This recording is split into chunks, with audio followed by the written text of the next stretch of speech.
Hey, we have Tracks with Miss Marcie. It's a live podcast show, grass music show, and it's a traveling one. So we are in Kincardine right now at the Sugar Shack Tattoo Parlour, as you can see. And I am interviewing a bunch of, well, 3 actually, world-renowned DJs. And it's going to be a hoppin' party. It's going to be a hoppin' party in a couple hours, eh? Most certainly. Yeah, we're going to be dancing. So we're going to shake the shack. It's a shack shaker. It's a shack party. shaker. That is exactly it. So I have James St. Bass with me here, and he is from Toronto. Correct. Correct, yeah. You know what? I'm going to get right into it. Tell the audience, tell us about yourself and how you started DJing. Well, I started DJing in Toronto. I used to work in a neighborhood along with one of our other DJs here. Tonight, called Kensington Market, and in Kensington Market I worked in a little cafe called Café Le Gaffe. Every Sunday during Sunday brunches, would always listen to the radio in the restaurant, in the cafe. I tuned into community radio, so at that time it was CKLN 88.1 Ryerson radio station. There's a dance music show in the afternoon called Dave's Dance Music. I was very influenced by that show and started to buy a lot of hip hop, and as it was coming into that sound in 87 and 1988, acid house. And just deep house coming out of Chicago and New York, and I got really hooked on the sound, and I bought records and I played them at home for myself, and then I ended up with 2 not professional or not DJ turntables, but then I started to do sort of mixtapes for friends, that kind of stuff. I also worked at the Cameron House, a bar on Queen Street in Toronto, and from there I went to a club called Still Life doing lights and even coat check, whatever I could do to piece together a living between restaurants and bars. And that was 87, 88, and from there I just played records mostly. I still did some lighting gigs, other types of things, but I started playing records full-time, left all the other gigs behind about in 1988 at a club called the Boom Boom Room on Queen Street West. And from there I played a whole lot of clubs and a whole lot of raves, and also did a radio show of my own called The Original Hard Drive Show on another community radio station called CIUT 89.5 FM.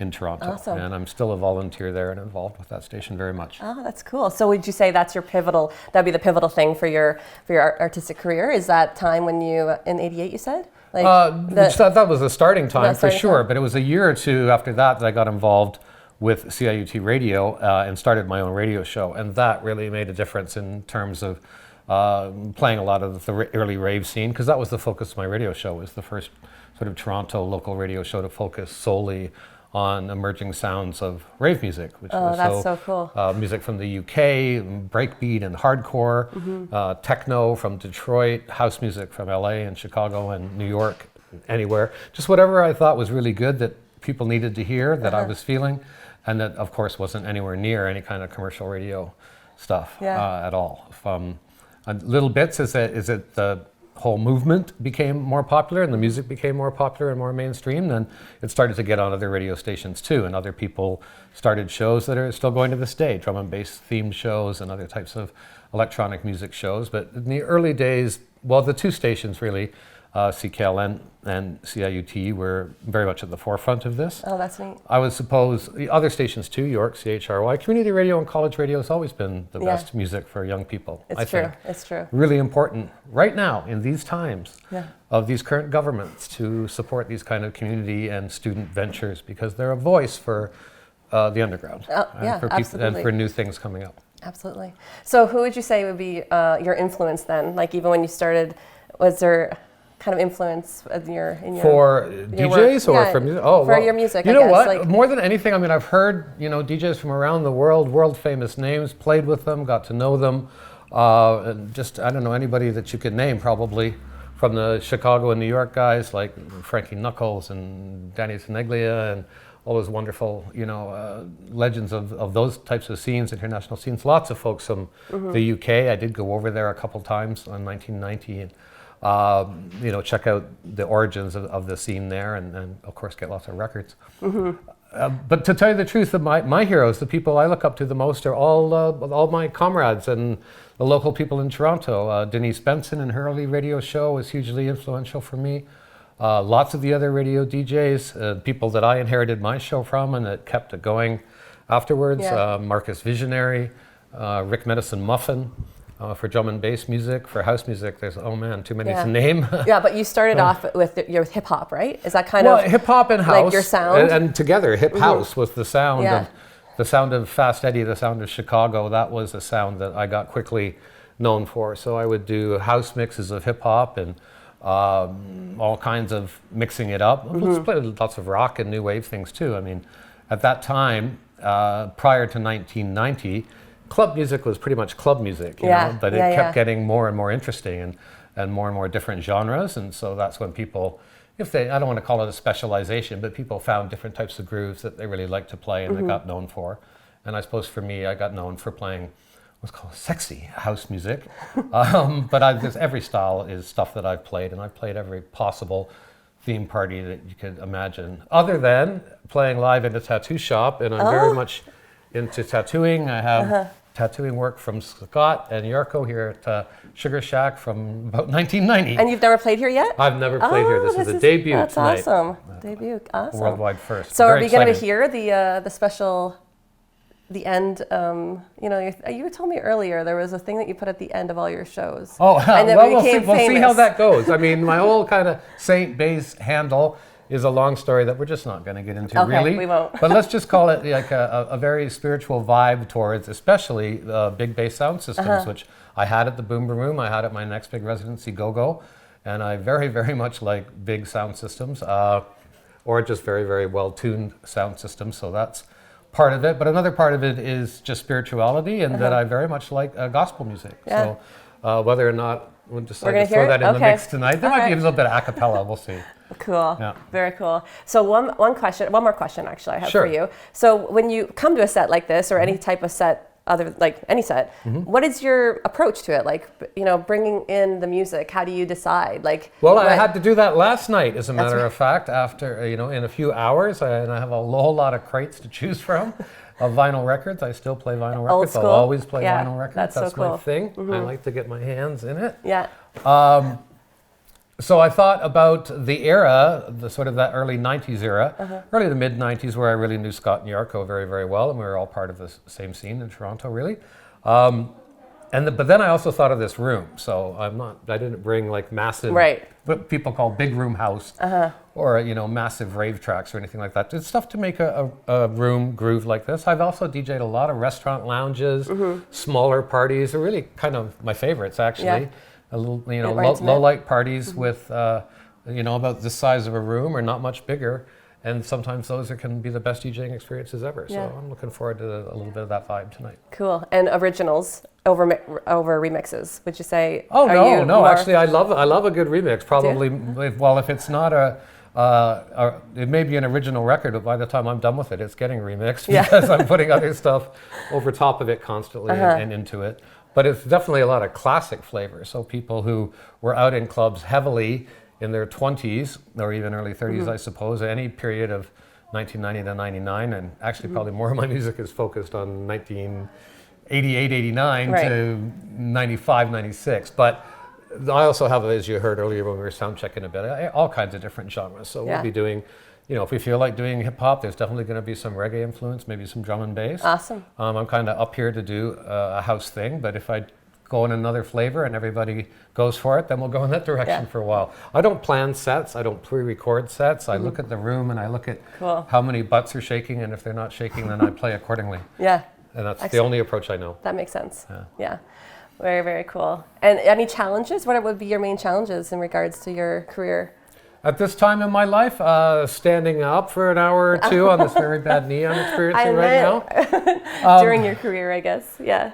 Well, the challenges, my gosh. There's no challenge to a party like this. This is dessert. This is gravy. This is a candy-coated Easter egg. But as an artist, so, like, you know... Oh, well, I suppose overall, something we had talked about, you know, before was, you know, having this is a hobby or making a living. Yeah. And I did try to make a living at it for a while, and that was a little more trouble than it was worth. So now returning to how I started, which is doing it as a hobby and doing little parties for friends in shops or a cafe or a loungy room, that's exactly coming back to my roots, and it's the most fun. That's the best thing, right? Oh, yeah. Yeah.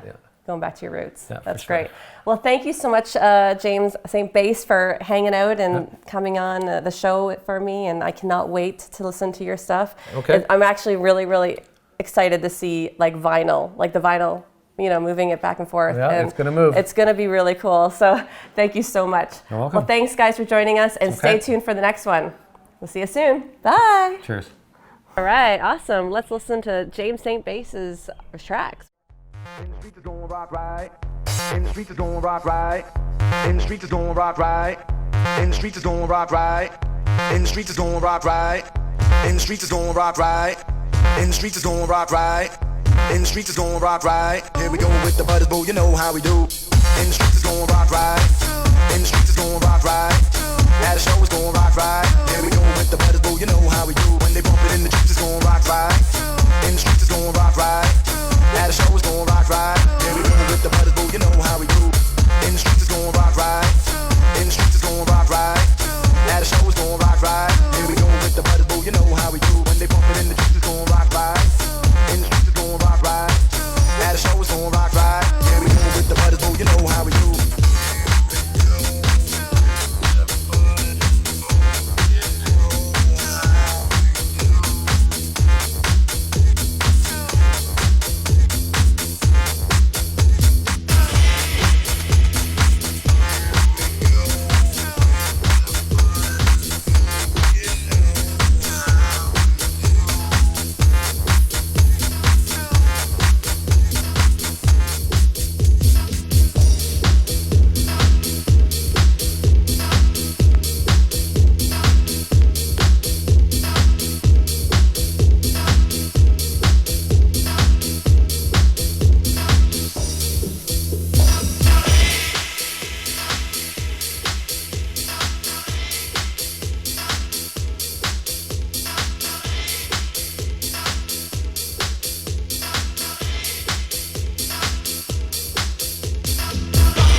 Back to the